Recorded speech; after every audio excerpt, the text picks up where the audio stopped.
Welcome to another podcast. In this episode, we're going to be taking a look at a very important type of series called a Taylor series. And in this video, we're going to take some time to try to derive the formula and talk about some of the ins and outs of working with Taylor series. To begin the video, I want to just look at an arbitrary function whose power series is given by the following. So we have the coefficients a sub n, and we're going to go ahead and center this or expand this at 0, so our center point is 0. And basically this is just the infinite polynomial that we've become accustomed to for power series that looks like this. And what I want to assume from the outset is that the radius of convergence for this is going to be r. So we have some sort of radius of convergence. We'll say that this thing converges for the absolute value of x less than r. So r is our radius of convergence here, and this is where r is greater than 0. And so what I want to do here is I want to figure out a way to write the a sub n's in terms of the function f of x. In other words, I want a formula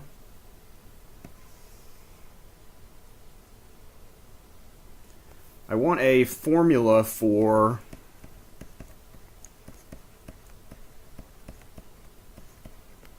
the a sub n's in terms of the function f. So the a sub n's are equal to the function f in some way. So some function involving f. Probably the best way to represent this would be something involving f.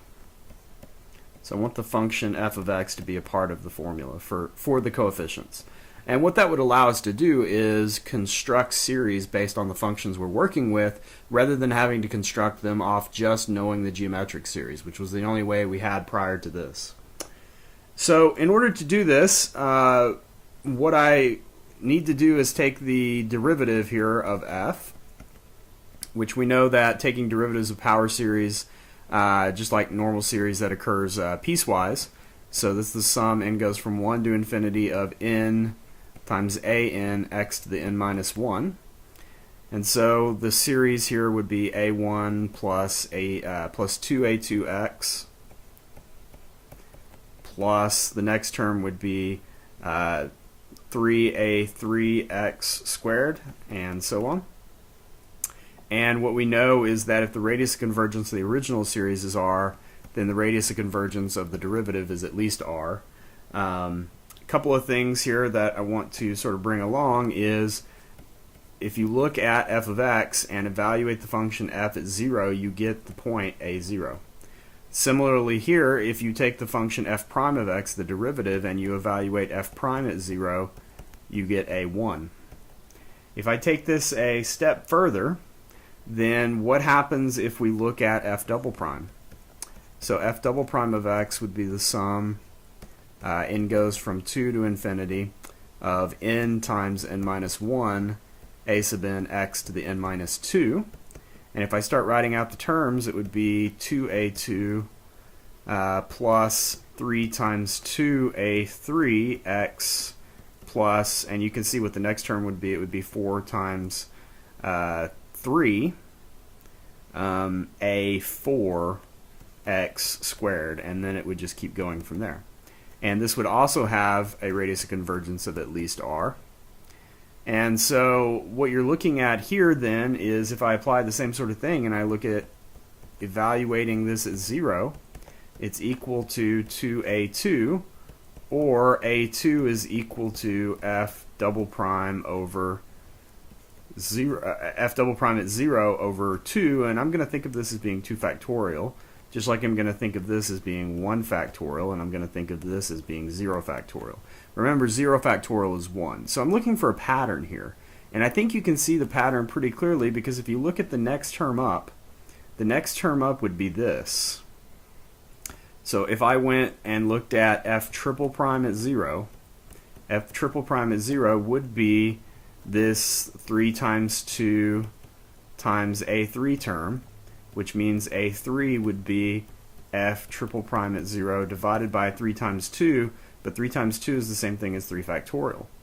And so you see a pattern that starts to emerge here with the coefficients and evaluating the function at 0 and each of its derivatives. And so if I'm looking at this and I'm looking for the pattern, then the pattern that emerges is the following. The coefficient a sub n is equal to f of n, the nth derivative. Notice if it's a3, you get the third derivative, a2, you get the second derivative. So an, you get the nth derivative, evaluated at 0, divided by n factorial. So this is a very important formula here. This is what's known as a Taylor coefficient. And I want to talk about the significance of the 0 here. The significance of the 0 is it's the center point. So this is a Taylor coefficient where we are centered at the point 0. What if I was not centered at the point 0? Well, if I was centered at a different point, then the coefficients would be evaluated at the center point instead of at 0. And so the arbitrary Taylor coefficient is this one. And so this is where the center point here is just arbitrarily x naught. So this is the Taylor coefficient having center x equal to x naught.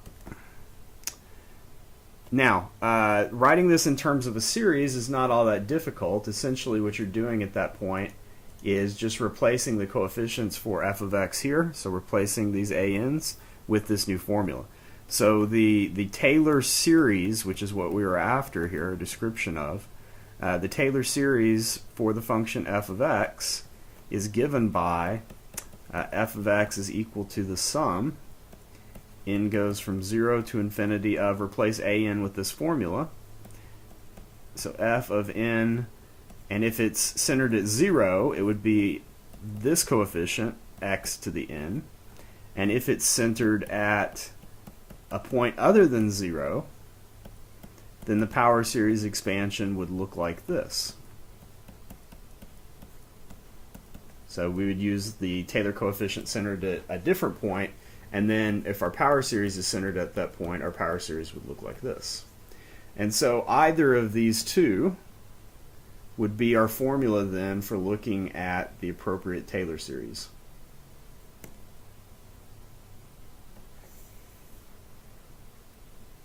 So it turns out that when you center it at 0, it has a different name that's often associated with it. So this form, the one centered at 0, is oftentimes called the Maclaurin series.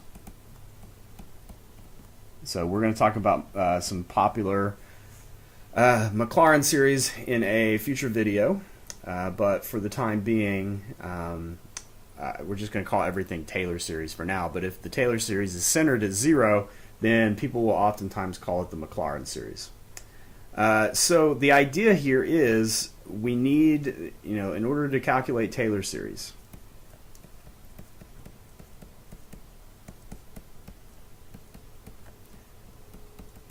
you need a couple of things. The first thing is you need a function f of x with derivatives of all order. Meaning I can keep taking derivatives and not have things go wrong. I also need functions such that f of x and all of the derivatives of f of x, they need to be continuous functions at the center point. Otherwise, when I try to plug in the center point into the derivative, it's just not going to work. So these functions with derivatives of all order, these are oftentimes called analytic functions. So we're going to be looking at functions which are analytic and constructing their Taylor series. All right, thank you for watching.